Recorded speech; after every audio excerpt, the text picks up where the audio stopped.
Hey, you guys. We are back and in full effect.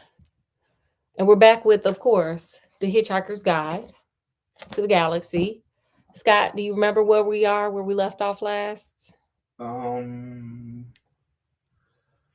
what happened? We got caught on the ship. We're going to put Oreo ginger back here. Yeah, they're gonna like read them poetry. Uh huh. Uh huh. They got warned, they got threatened. Yeah, that was not looking good for them. Yeah, old boy was like, y'all out here on my ship. Yeah, we gonna throw y'all off. Gang, gang, gang, all that stuff. So that's where we're at. We got caught on the ship, Earth then blowed up, Arthur's house then got towed down. They drunk. They then went through hyperspace. Everything is going on, and they then got caught as stowaways on this ship. So let's see where we're at here. Vogon poetry is, of course, the third worst in the universe.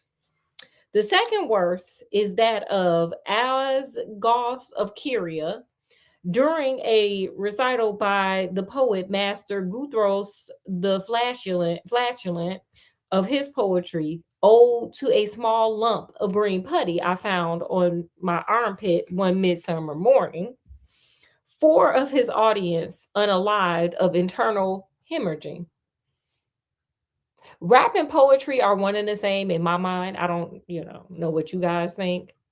And if people are just passing out and unaliving because you are over here doing your poetry, aka rap, you are the worst rapper in the universe. I need to change it from galaxy to the universe. Poetry and rap are kind of the same thing. Got to keep it on a beat. No lie. And this person is giving bad rap. He's a horrible rapper, like Marky Mark or something. Marky Mark wasn't a good rapper. No. No, he's a better producer of movies. Anyway. And the president of the Mid Galactic Arts Nobbling Council survived by gnawing off one of his legs, because you got to do that when somebody is just not serving. Gothros is reported to have been disappointed by the poem's reception and was about to embark on the reading of his 12-book epic entitled My Favorite Bath Time Gurgles when his own major intestine, in a desperate attempt to save life and civilization, this is a really bad rapper, leapt straight up through his neck and throttled his brain, period. The very worst poet of all perished along with his creator, Paula Nancy Millstone Jennings of Greenbridge, Essex, England, which, let me tell y'all, I did a 23andMe and I found out I have some British in me. I got some English in me, and Scottish and Welsh. Just FYI. Scott's hearing a lot about that. Aren't you, Scott? Oh, yeah. Has anybody else done 23andMe? Put what you discovered down in that comment section, baby. In the destruction of the planet Earth. So the worst poet, I guess, worst rapper was on Earth, period. Marky Mark. PVJ smiled very slowly. This was done not so much for effect as because he was trying to remember the sequence of muscle movements.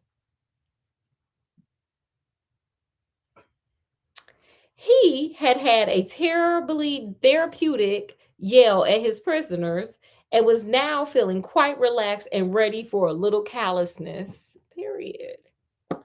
The prisoners sat in poetry appreciation chairs strapped in. Vogon suffered no illusions as to the regard their works were genuinely held in. They know they poetry bad. They know they bad rappers, but they do it for the love of it, for the torture of the people, honey. Maybe I should start rapping.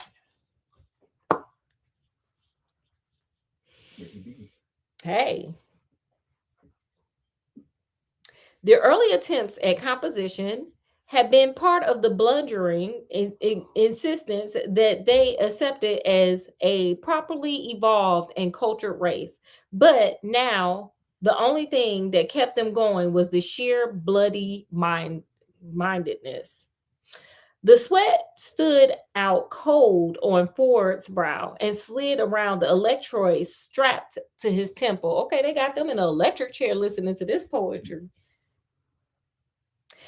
These were attached to a battery of electronic equipment, imagery intensifiers, rhythmic modulators, and residuals and semile dumpers, all designed to heighten the experience of the poem and make sure that not a single nuance of the poet's thoughts were lost. Arthur sat and quivered. He had no idea what he was in for, but he knew that he didn't like anything that had happened so far and didn't think things were likely to change. The Vogon began to read a little passage of his own devising. Oh, friddle gut bugly, he began. Spasms reeked for his body. This was worse than he had ever been prepared for. Thy microtrons are to me as pluraled gabble chits on a lurgid bee. Okay. It's a bunch of jibber jabber because these are aliens. Even with the fish in your ear. Went for it, wrenching his head back as lumps of pain thrumped through it. He could dimly see beside him Arthur lolling and rolling in his seat, his clenched teeth. Grope, I employ thee, continued the merciless Bernard. My flaunting Tunderdorms. It's a bunch of jibber jabber, like literally. What does this word? Let me find it. What does this word mean here? It's just a bunch of jibber jabber. It's just a bunch of jibber jabber. Anyway, his voice was rising to a horrible pitch of impassioned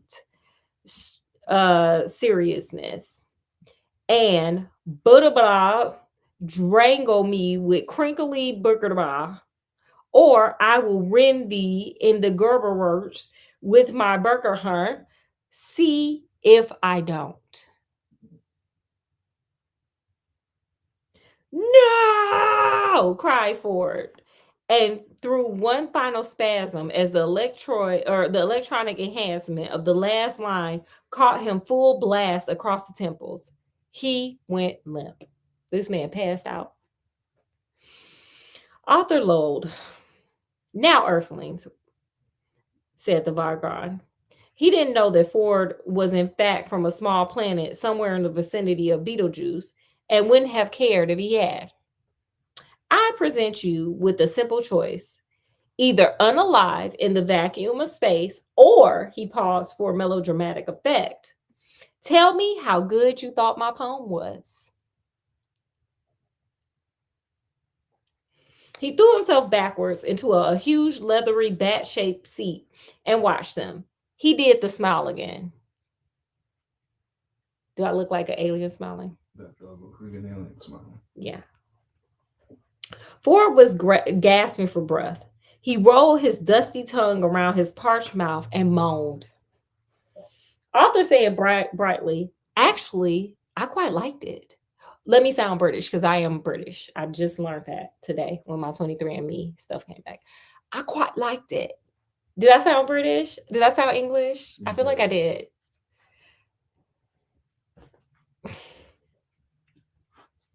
Ford turned and gaped. Here was an approach that had quite simply not occurred to him. The Vargon raised a surprised eyebrow that effectively obscured his nose and was therefore no bad timing or no bad thing. Oh, good, he said in considerable astonishment. Oh, yes, said Arthur. I thought that some of the metaphysical imagery was really particularly effective. Ford continued to stare at him, slowly organizing his thoughts around this totally new concept. Were they really going to be able to bareface their way out of it? Yes, do continue, invited the Bogron. Oh, and interesting rhythmic devices too, continued Arthur, which seemed to counterpoint he floundered. Ford leapt to his rescue. Counterpoint the surrealism of the underlining metaphor of he was floundered too. But Arthur was ready again. Humanity of Boganity, Ford hissed at him. Ah, yes, Boganity. Sorry, of the poem's compassionate soul. Arthur felt he was on the home stretch now. Yeah, he giving it. Let me tell you, I haven't seen a person work this hard since that dude on 90 Day Fiance that's trying to get to America. You know what I'm talking about, Scott.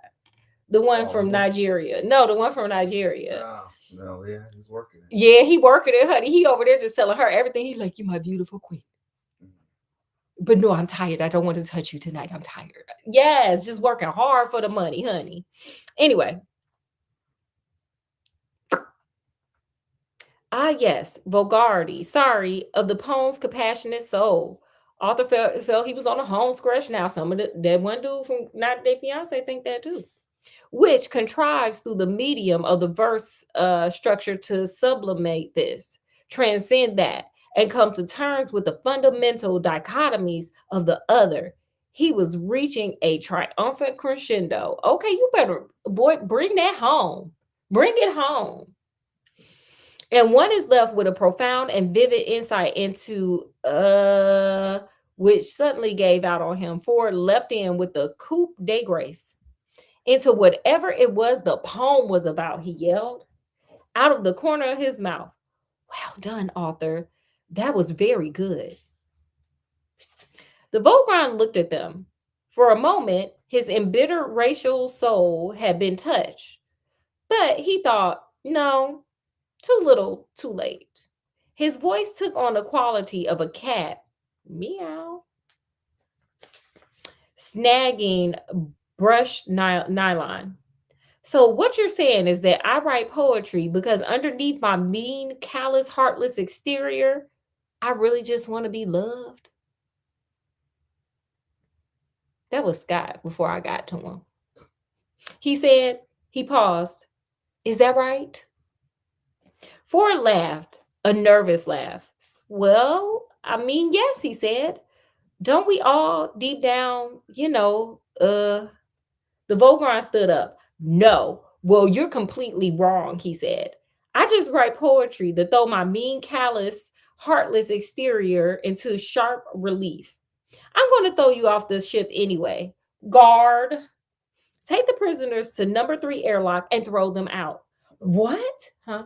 What you got, Scott? Shocked. Well, why are you shocked? This man already told them that they was going to get thrown in his face when he caught them, but he just wanted to torture them. Kind of like a cat. Well, you know how cats like sit and play with their prey for a long time. It's very sadistic. And then finally like end it. That's what he was doing with the poetry. Well, don't hate. Congratulate. I'm a rapper. Okay.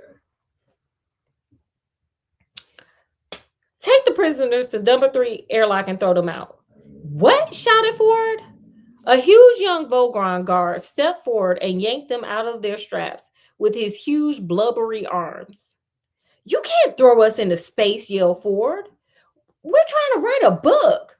Resistance is useless, shouted the Vogron guard back at him.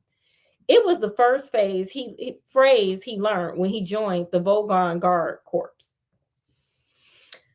The captain watched with detached amusement and then turned away. Arthur stared round him wildly. I don't want to unalive now, he yelled. I've still got a headache. I don't want to go to heaven with a headache. I'd be all cross and wouldn't enjoy it.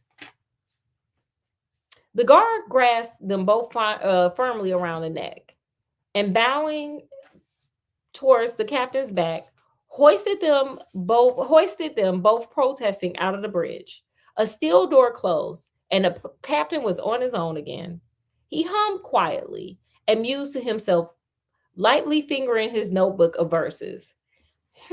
He said, counterpoint the surrealism of the underlining metaphor.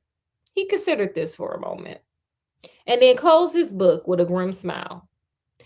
Unaliving's too good for them, he said. The long steel lined corridor echoed to the feeble struggles of the 2 humanoids clasped firmly under rubbery Vogron's armpits. This is great, said Arthur. This is really terrific. Let go of me, you brute. The Vogron guard dragged them on. Don't you worry, Ford said. I'll think of something. He didn't sound hopeful.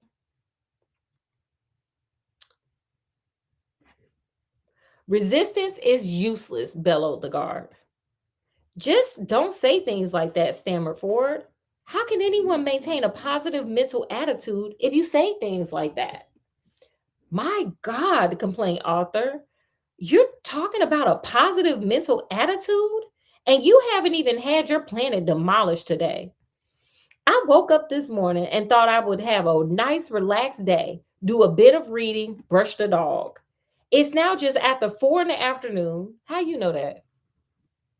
Your watch working in space, sir?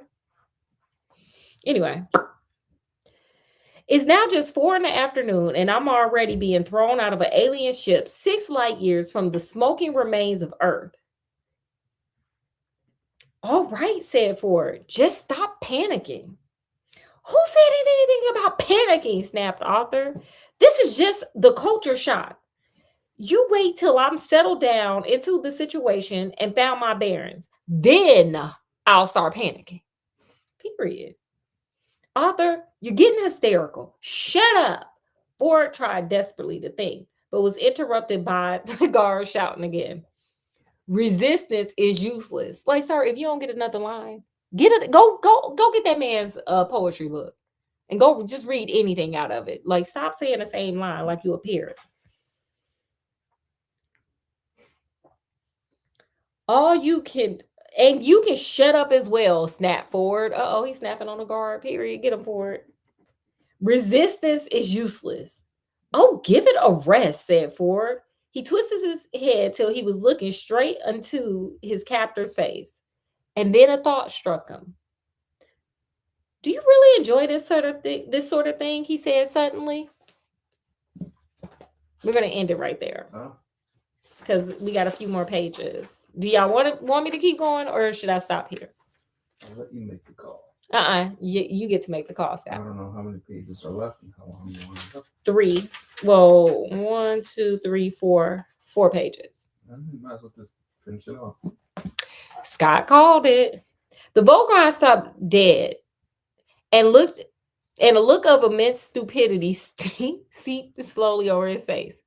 Enjoy, he boomed. What do you mean? What I mean, said Ford, is does it give you a full, satisfying life? Stomping around, shouting, pushing people out of spaceships. The Vogon stared up at the low steel ceiling, and his eyebrows almost rolled over each other. His mouth slacked. Finally, he said, well, the hours are good. They'd have to be, agreed Ford.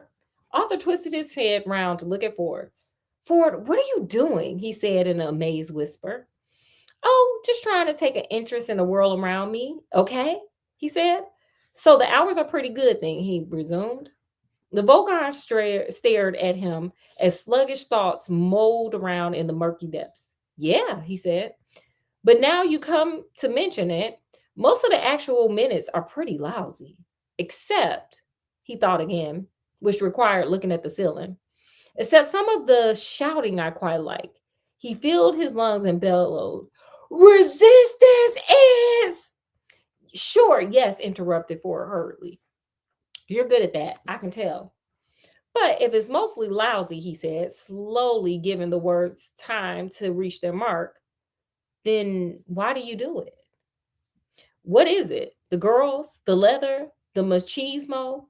Or do you just find that coming to terms with the mindless tedium of it all presents an interesting challenge? Arthur looked backwards and forwards between them in bafflement. Said the guard. I don't know. I think I just sort of do it, really. My aunt said the spaceship guards was a good career for a young Vogon. You know, the uniform, the low-slung stingray holster, the mindless tedium.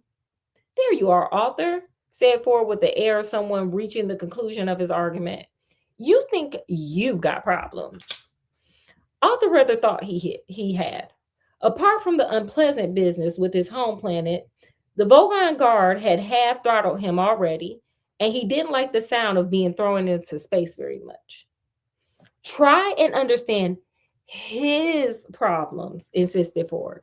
Here he is, poor lad, his entire life work is stomping around, throwing people off of spaceships, and shouting, said the guard. And shouting, sure. said Ford, patting the blubbery arm clamping around his neck in friendly consideration. And he doesn't know why he's doing it. Arthur agreed that it was very sad. He did this with a small, feeble gesture because he was too asphyxiated to speak. Deep rumblings of bemusement came from the guard. Well, now that you put it like that, I suppose. Good lad, encouraged Ford. But all right, went on with the rumblings. So what's the alternative? Well, said Ford, brightly but slowly, stop doing it, of course. Tell them, he went on, you're not going to do it anymore. He felt he ought to add something to that, but for the moment, the guard seemed to have his mind occupied pondering that much. Said the guard. Well, that doesn't sound that great to me. Forrest suddenly felt the moment slipping away. Now, wait a minute, he said. That's just the start, you see. There's more to it than that, you see. But at that moment, the guard renewed his grip and continued the original purpose of lugging his prisoners to the airlock. He was obviously quite touched. No, I think it's all the same to you, he said. I better get you both shoved into the airlock and then go and get on with the other bits of shouting I've got to do. Honey, he got some shouting to do, okay? They do it in the church. They do it, outside of each other, outside of clubs when they get too drunk. Like this is what people he got to work on his shouting, okay? He ain't got time for pondering other opportunities. It wouldn't all it wasn't all the same to Ford at all. Come on now, but look, he said, less slowly, less brightly. Said Arthur without any clear inflection. But hang on, pursued Ford. There's music and art and things to tell you about. Ugh! Resistance is useless, bellowed the guard, and then added, you see, if I keep it up, I can eventually get promoted to senior shouting officer. And there usually are many vacancies for non-shouting and non-pushing people about officers. So I think I better stick with what I know. They now reached the airlock, a large circular steel hatchway of massive strength and weight let into the inner skin of the craft. The guard operated control, and the hatchway swung smoothly open. But thanks for taking an interest, the Vogon guard said. The Vogon guard. Bye now. He flung Ford and Arthur through the hatchway into the smaller chamber within. Arthur lay panting for breath. Ford scrambled around and flung his shoulders uselessly against the enclosed hatchway. But listen, he shouted to the guard. There's a whole world you don't know about. Here, how about this? He desperately grasped for the only bit of culture he knew offhand. He hummed the first bar of Beethoven's Fifth. Da, da, da. Doesn't that stir anything in you? No, said the guard, not really. But I'll mention it to my aunt. If he said anything further after that, it was lost. The hatchway sealed itself tight, and all sound was lost except for the faint, distant hum of the ship's engines. They were in a brightly polished cylinder cabin about 6 feet in diameter and 10 feet long.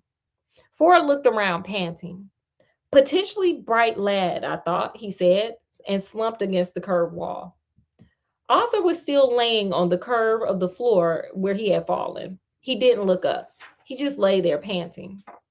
We are trapped now, aren't we? Yes, Ford said. We're trapped. Well, did you think of anything? I thought you said you were going to think of something. Perhaps you thought of something and I didn't notice. Ah, yes, I thought of something, panted Ford. Arthur looked up expectantly. But unfortunately, continued Ford, it rather involved being on the other side of the airtight hatchway. He kicked the hatch they'd just been thrown through. But it was a good idea, was it? Oh, yes, very neat. Well, I haven't worked out what was it? Well, I haven't worked out the details yet. Not much point now, is there? So, what happens next? Asked Arthur.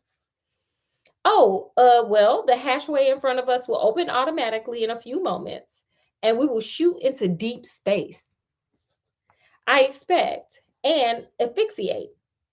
If you take a lungful of air with you, you can last for up to 30 seconds, of course, said Ford. Okay, that's good to know. You can see the beauties of space for 30 seconds. Okay. He stuck his hands behind his back, raised his eyebrows, and started to hum an old Beetlejuicean battle hymn. To Arthur's eyes, he suddenly looked very alien because this person is crazy as hell. This is it, said Arthur. We're going to unalive. Yes, said Ford, except no. Wait a minute. He suddenly lunged across the chamber at something behind Arthur's line of vision. What's this switch? He cried. What? Where? Cried Arthur, twisting around. No, I was only fooling, said Ford. We are going to unalive after all. He slumped against the wall again and carried on a tune from where he had left off. You know, said Arthur, it's at times like this, when I'm trapped in the Volgon airlock with a man from Beetlejuice and about to unalive from asphyxiation in deep space, that I really wish I had listened to what my mother told me when I was young. Why? What did she tell you? I don't know. I wasn't listening. Oh, Ford carried on humming. This is terrific, Arthur told himself. Neil's Columns has gone, McDonald's has gone. All that is left is me and the words mostly harmless. Any second now, all that will be left of us is mostly harmless. And yesterday, the planet seemed to be going so well. A motor word.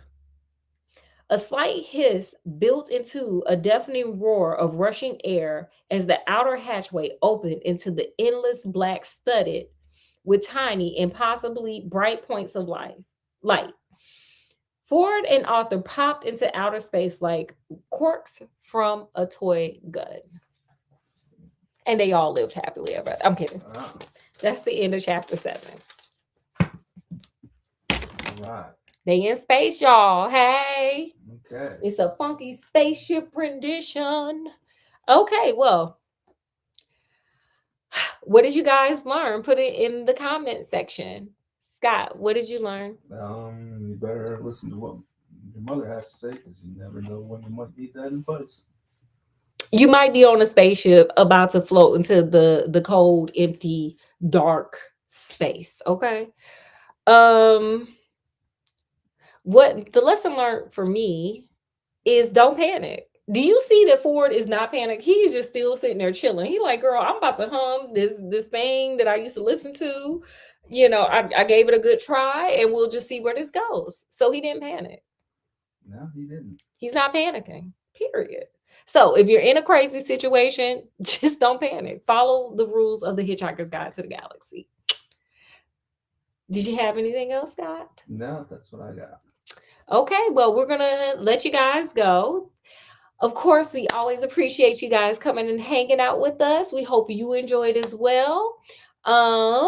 Make sure you guys like, share, and subscribe. Check out some other videos if you would like. And with that, we're going to bid you guys adieu. So from wherever we are to wherever you guys are, peace, love, happiness. We'll see you guys later. Skinnamariki Dinky Dink. We'll be back tomorrow for our Sunday Fun Day School, and we'll do another chapter of the Hitchhiker's Guide as well. So we'll see you guys tomorrow. Y'all enjoy y'all Saturday.